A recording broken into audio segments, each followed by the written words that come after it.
प्रिय मित्रों, स्वागत है आप सबका आपके अपने चैनल स्टडी विद प्रदीप पे। दोस्तों, जैसा कि आप लोग जानते हैं, हम लोग स्वतंत्रता का अधिकार पढ़ने जा रहे हैं। भारतीय संविधान हम लोग पढ़ रहे हैं। भाग 3 चल रहा है और भाग 3 में आप जानते हैं कि अनुच्छेद 12 से लेकर के 35 तक का वर्णन किया गया है। लेकिन आज हम लोग जो अनुच्छेद पढ़ने जा रहे हैं, जिसको हम लोगों ने शुरू किया है, वो अनुच्छेद है आपका अनुच्छेद 19। अनुच्छेद 19 में आज हम लोग कई चीज़ों को समझेंगे, क्रमिक रूप से पढ़ेंगे, उसे जानेंगे।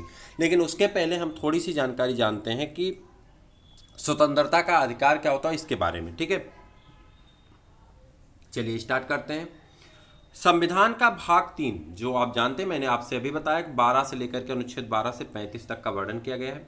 संविधान का भाग 3 अनुच्छेद 19 से लेकर के 22 तक, अनुच्छेद 19 से लेकर के 22 तक स्वतंत्रता के मूल अधिकारों के बारे में है। कह रहा स्वतंत्रता के मूल अधिकार के बारे में दिया गया है। कहाँ से? अनुच्छेद 19 से लेकर के 22 तक स्वतंत्रता के मूल अधिकार के बारे में वर्णन किया गया है। याद रखिएगा, स्वतंत्रता के मूल अधिकार के बारे में वर्णन कहाँ से किया गया? 19 से लेकर के 22 तक। इस प्रश्न को याद रख लेना है।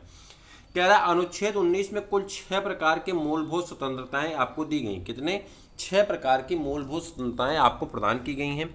अनुच्छेद 20 की अगर हम बात कर लें तो अनुच्छेद 20 में अपराधों के लिए दोष सिद्ध के संबंध में संरक्षण प्रदान करता है। कह रहा कि अपराधों के लिए, जो अपराध होते हैं उसके लिए दोष सिद्ध के संबंध में संरक्षण, यानी जो दोषी है उसको संरक्षण देने के लिए ये आपके संबंध में कुछ चीज़ें प्रदान करता है, आपको संरक्षित करता है।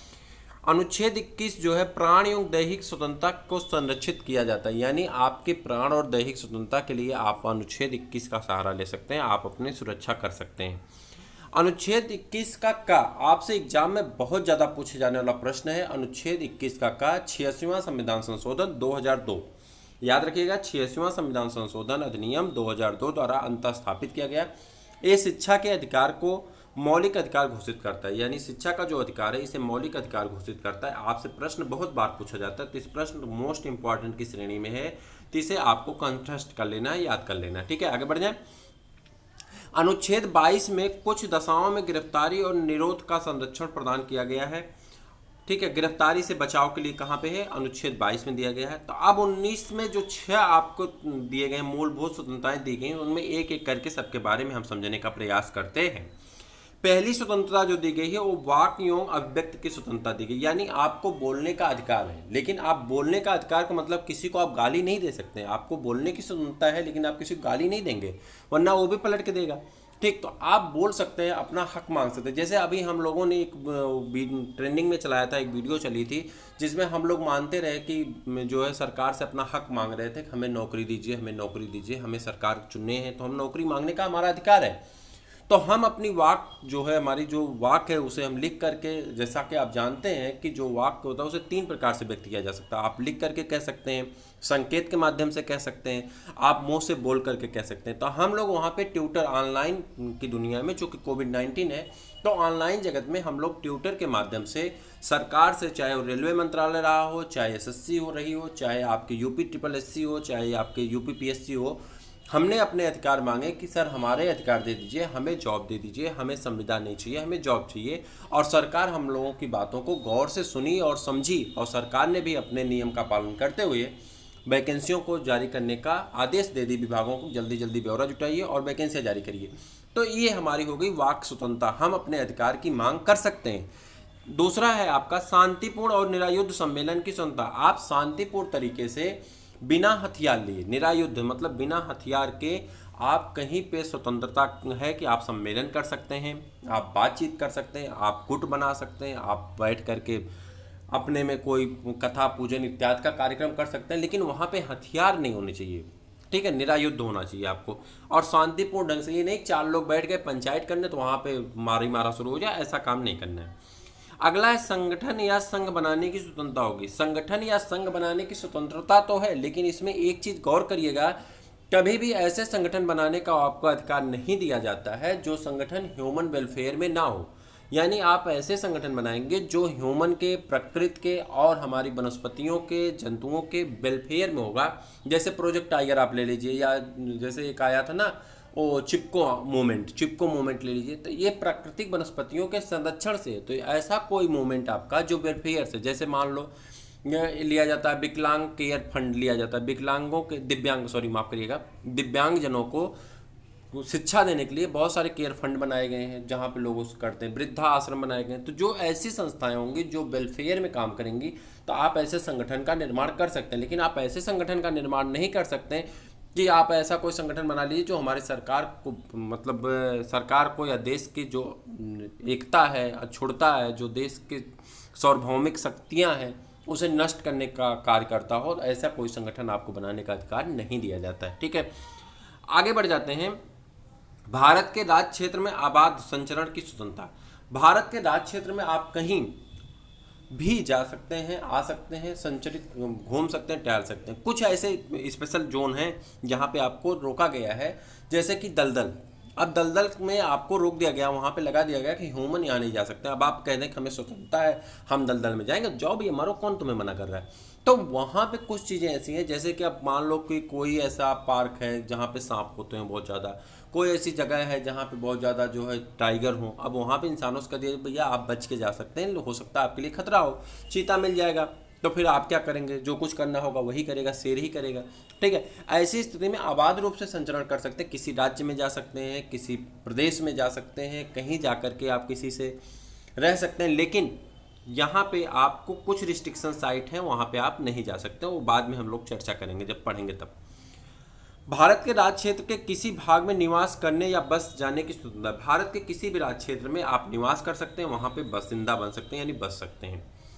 कोई वृत्ति, आजीविका, व्यापार, कारोबार करने की स्वतंत्रता, यानी आप कोई भी वृत्ति या आजीविका जीने के लिए आप कोई भी कार्य कर सकते हैं, व्यापार कर सकते हैं, कारोबार कर सकते हैं, जिससे आप अपने जीवन में कुछ पैसे अर्न करके अपने परिवार का पालन पोषण कर सकते हैं, अपना पालन पोषण कर सकते हैं, समाज का पालन पोषण कर सकते हैं। तो आपको इसकी स्वतंत्रता है। ठीक है, ध्यातव्य है कि प्रारंभ में अनुच्छेद 19(1) में कुल 7 स्वतंत्रताएं थी। याद रखिएगा कि पहले जो कितनी स्वतंत्रताएं थी, 7 स्वतंत्रताएं थी। कितनी? 7। लेकिन इस समय कितनी है? वर्तमान में 6 है। अनुच्छेद 19(1) में उपबंधित संपत्ति के अर्जन, धारण, बेयन के अधिकार की स्वतंत्रता को 44वें संविधान संशोधन द्वारा 1978 द्वारा निश्चित कर दिया गया था। यानी आपकी जो संपत्ति है उसको धारण करने का आपका स्वामित्व खत्म हो गया है। और ये कब खत्म किया गया? 44वें संविधान संशोधन द्वारा 1978 द्वारा इसे निश्चित कर दिया गया, यानी समाप्त कर दिया गया। अनुच्छेद 19 द्वारा प्रदत्त अधिकार केवल नागरिकों के लिए हैं। कह रहा है अनुच्छेद 19 में जो अधिकार दिए गए वो किसको दिए गए? केवल नागरिकों को दिए गए। याद रखिएगा, केवल नागरिकों के लिए हैं, किसी विदेशी के लिए नहीं। यह अधिकार किसी विदेशी नागरिक के लिए नहीं है। जो भारतीय मूल के नागरिक हैं, जो भारतीय हैं, उन्हीं को ये अधिकार दिए गए हैं। किसी विदेशी मूल के नागरिक को यह अधिकार नहीं दिया गया। पहली चीज।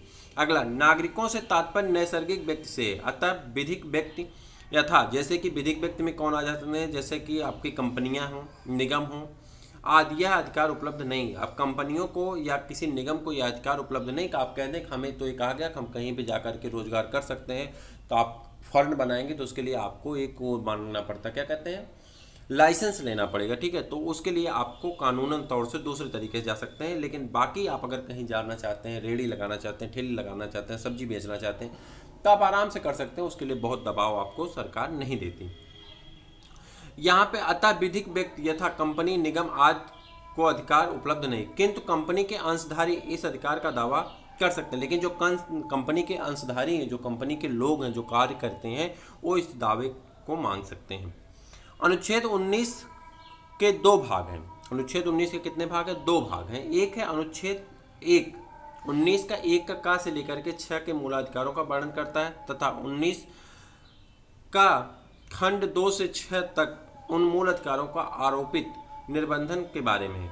यह निर्बंधन विशिष्ट आधार पर संबद्ध है। अतः अनुच्छेद 1 का 19(1) का अनुच्छेद 19(2) के साथ पठनीय है। ठीक, अनुच्छेद 1 का और अनुच्छेद 2 भी 19 का 2 आपको साथ साथ पढ़ना है। ठीक है, आप काम की बात करते हैं, आगे देखते हैं। वाक एवं अभिव्यक्ति की स्वतंत्रता। पहला आपको अधिकार मिलता है वाक एवं अभिव्यक्ति की स्वतंत्रता, और ये कहाँ पे दिया गया? अनुच्छेद एक सेकंड अनुच्छेद 1 मिनट।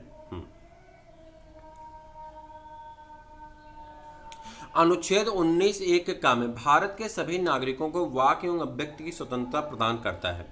वाक एवं अभिव्यक्ति की स्वतंत्रता का अर्थ है अपने विचारों और दृष्टिकोण को व्यक्त करने का अधिकार, यानी आपके जो विचार हैं उसे आप व्यक्त कर सकते हैं, अपने दृष्टिकोण को रख सकते हैं, यह आपको स्वतंत्रता दी गई। यानी आप अपने विचार को किसी से व्यक्त कर सकते हैं, किसी से बता सकते हैं, अपने दृष्टिकोण को बता सकते हैं, इसकी आपको स्वतंत्रता है। कोई ये नहीं कह सकता कि आपका, हो सकता है वो आपके विचार से सहमत ना हो सकता है वो आपके विचार को ना माने, हो सकता है उस आपके विचार से कोई मतलब ना हो, फिर भी आप अपने विचार को रखने के लिए बाध्य नहीं है, आप अपने विचार को रख सकते हैं। अनुच्छेद 19(1) का में प्रयुक्त अभिव्यक्ति शब्द इसके क्षेत्र को बहुत व्यापक कर देता है। विचारों को व्यक्त करने के जितने भी साधन हैं इसके अंतर्गत आते हैं। विभिन्न न्यायिक निर्णयों द्वारा निम्नलिखित को अनुच्छेद 19(1) का के अंतर्गत वाक एवं अभिव्यक्ति की स्वतंत्रता के अधीन मूल अधिकार माना गया। यथा जैसे प्रेस की स्वतंत्रता। अब प्रेस की स्वतंत्रता क्या है, एक कब मिला, प्रेस की स्वतंत्रता का अधिकार कब मिला, अब आरोले सजग हो जाए। प्रेस की स्वतंत्रता का अधिकार मिलता है साकल पेपर्स लिमिटेड बनाम भारत संघ 1962 में। ठीक।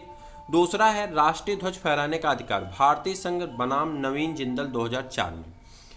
और उसके बाद आपका है वाणिज्य भाषण विज्ञापन की स्वतंत्रता। ठीक है, वाणिज्यिक भाषण का मतलब होता है विज्ञापन की स्वतंत्रता, आप विज्ञापन करवा सकते हैं। जानने का अधिकार, राइट टू इन्फॉर्मेशन या राइट टू नो। ठीक है, आरटीआई आया है तो उसकी जगह पे ये पहले है जानने का अधिकार, राइट टू नो, यानी आपको कोई चीज़ जानने का अधिकार है। मतदाता को सूचना का अधिकार, उम्मीदवारों के आपराधिक रिकॉर्ड, दंडादेश, संपत्ति, देनदारी और शैक्षणिक योग्यता के संबंध में।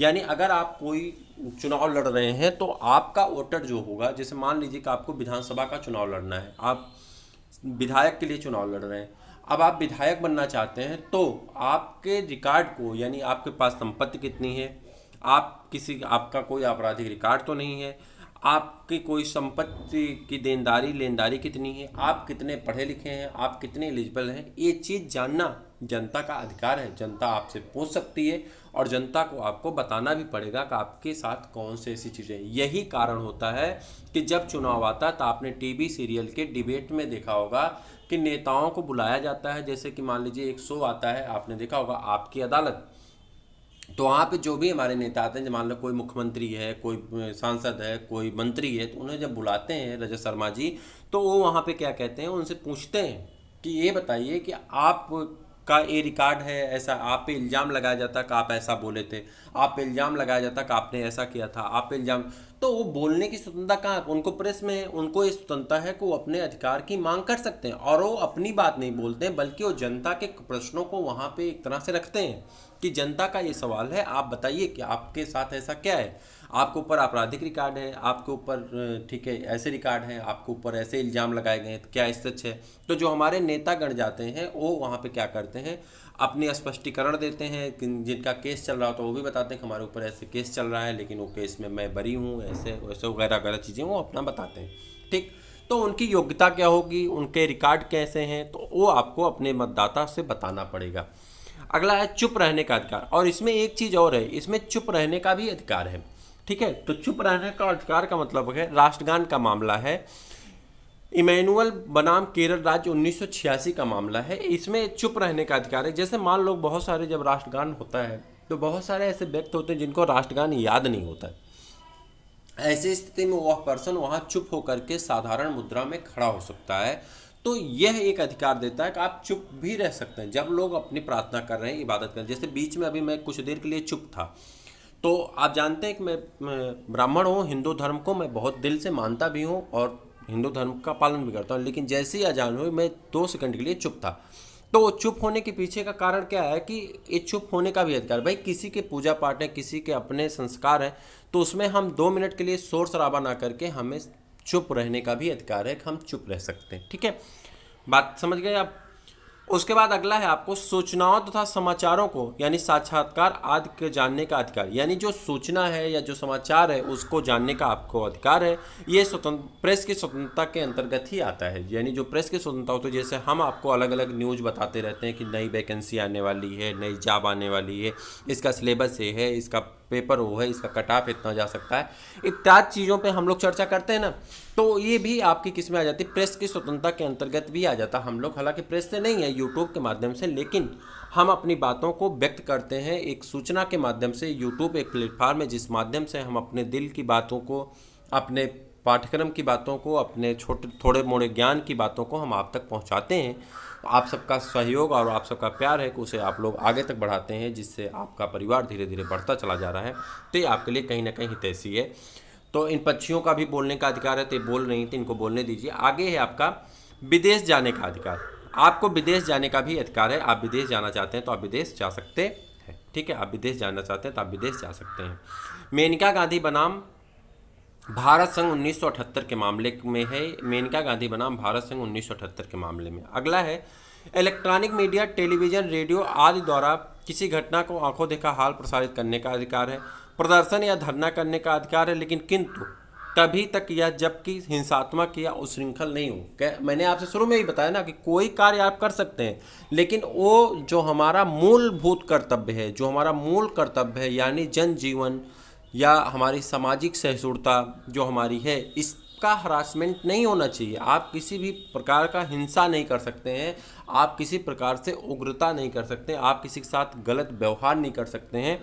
आप अपनी धरना प्रदर्शन कर सकते हैं, आप अपनी मांग रख सकते हैं। मांग रखना बुरा नहीं है, लेकिन अब आप किसी को अशब्द बोल दें, रोड पे चल रही लड़कियों को अशब्द बोल दें, रोड पे चल रहे जो है व्यक्तियों को अशब्द बोल दें, तो ये आपके धरने का अधिकार नहीं है।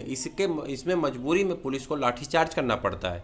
लाठीचार्ज इसलिए करना पड़ता है कि आप दुकान लूट लेते हैं, पता चलता है धरना करने गए, दुकान लूट लिए, कहीं लड़कियां स्कूल जा रही हैं उनके साथ बदतमीजी कर रहे हैं, कहीं परिवार के लोग हैं, मोहल्ला है, वहाँ पे आप बदतमीजी कर रहे हैं। तो ऐसी स्थिति में क्या होता है, पुलिस को अपने कानून व्यवस्था को दुरुस्त करने के लिए आपके ऊपर लाठीचार्ज करना पड़ता है।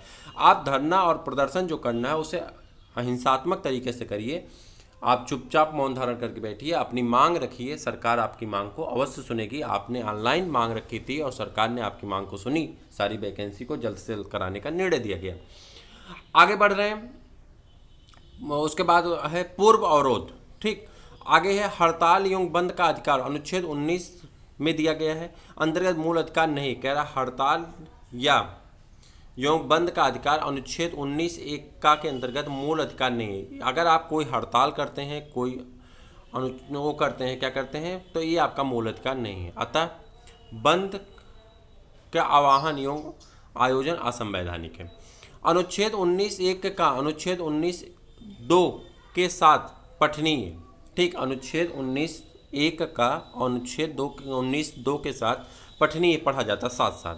जैसे अनुच्छेद 2 के इन आधारों पर उल्लेख किया गया है कि जिन पर राज्य वाक्य और व्यक्ति की स्वतंत्रता का युक्त निर्बंधन लगा सकती है, उन आधार कौन कौन से, कब आपको लगाया जा सकता है कि आपके जो अधिकार दिए गए 19(1) में जो अधिकार दिए गए उस पर सरकार कब रोक लगा देगी, इसके बारे में कहाँ बताया गया, अनुच्छेद 19(2) में। देखिए किस पे, भारत की प्रभुता और अखंडता के खिलाफ अगर आप कोई ऐसा कार्य करते हैं जो भारत की प्रभुता और अखंडता को छिन्न भिन्न करता है तो आप पे रोक लगाई गई। राज्य की सुरक्षा को ध्यान में रखते हुए आप पे रोक लगाई। जैसे अभी देखिए एक बहुत बड़ा प्लेटफार्म है, आप जानते होंगे, एग्जामपुर, डॉक्टर विवेक सर हैं, तो एग्जामपुर के विवेक सर चले थे अभी जो है यहाँ पे सरकार के पास पद यात्रा कर रहे थे, लेकिन उनको फिर वापस लौटाया गया कि धारा 144 लगी है, आप आएंगे, आपसे जुड़े हुए आपके छात्र आएंगे। तो इस प्रकार क्या होगा, पता चलता है कि कहीं ना कहीं एक गलत माहौल बनेगा। धारा 144 है, लॉकडाउन की स्थिति है, कोरोना के पेशेंट बढ़ रहे हैं, अगर किसी के साथ स्वास्थ्य संबंधी प्रॉब्लम हो जाएगी, दिक्कत हो जाएगी। वो पढ़े लिखे थे, समझदार थे, उनको जब पुलिस द्वारा समझाया गया तो वापस चले गए। तो सुरक्षा की दृष्टि से आपको अगर गलत काम करते हैं तो आपको रोका जा सकता है। विदेशी राज्यों के साथ मैत्रीपूर्ण संबंध, ठीक, लोक व्यवस्था और उसके बाद शिष्टाचार और सदाचार के हित में, न्यायालय की अवमानना, मानहानि तथा अपराध उद्दीपन के संबंध में, तो उपर्युक्त आधार निशेषकारी हैं। अतः राज्य केवल उन्हीं पर निर्बंध लगा सकता है जिनके आधार नहीं है। ठीक है, अब बात करते हैं, तो यहाँ तक आज आपने पढ़ लिया। आगे की चीज़ों को हम लोग नेक्स्ट वीडियो में डिस्कस करेंगे। आगे हम लोग और पढ़ेंगे, इसमें जो दिए गए संबंध है, दिए गई चीज़ें हैं, और जब आगे की सारी चीज़ें आप पढ़ लेंगे, अनुच्छेद 19 जैसे ही कंप्लीट होगा, आपको सारी चीज़ें रूबरू अपने आप समझ में आ जाएगी। लास्ट में हम एक कहानी के माध्यम से पूरा का पूरा आपको समझाएंगे, तो पूरा वीडियो आप देखते रहिए, अपने दोस्तों को शेयर करिए। जुड़िए चैनल से, हम लोग आपके साथ चल रहे हैं। फिर मिलेंगे किसी और वीडियो में, तब तक के लिए इजाज़त दीजिए। नमस्कार।